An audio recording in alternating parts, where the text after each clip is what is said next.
While the radical clerics were advocating for the creation of a classless society in the name of Imam Hussain as a champion of the poor, the clerical populists were extolling Khomeini as the great Ayatollah, advocating the establishment of an Islamic Republic, the first time that such a demand was made by a clerical group.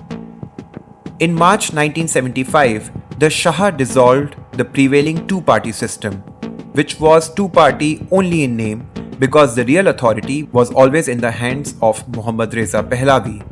Mohammad Reza launched a one-party system instead, composed of the Resurgence Party, named Hezb-e-Rastakhiz, and declared it to be a patriotic duty of all citizens to join the new party, or else be termed as communists and be jailed or exiled.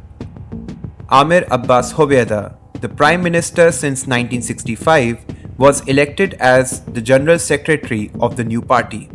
But as became evident later, the Resurgence Party was out to implement an even stricter state centralization plan than before.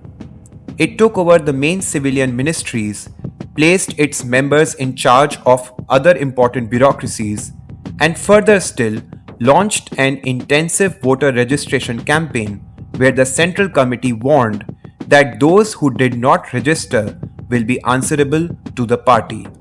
In other words, the Resurgence Party had set out to control not only the society but also the bazaars and the clerical establishments, areas where the previous government had feared to tread.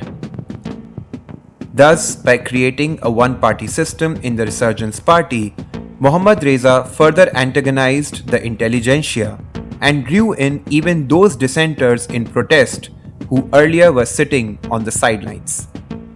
By barging in the bazaars, he further alienated the traditional middle class. The number of political prisoners multiplied, and the party that had been created to salvage the faltering regime ended up endangering it even more.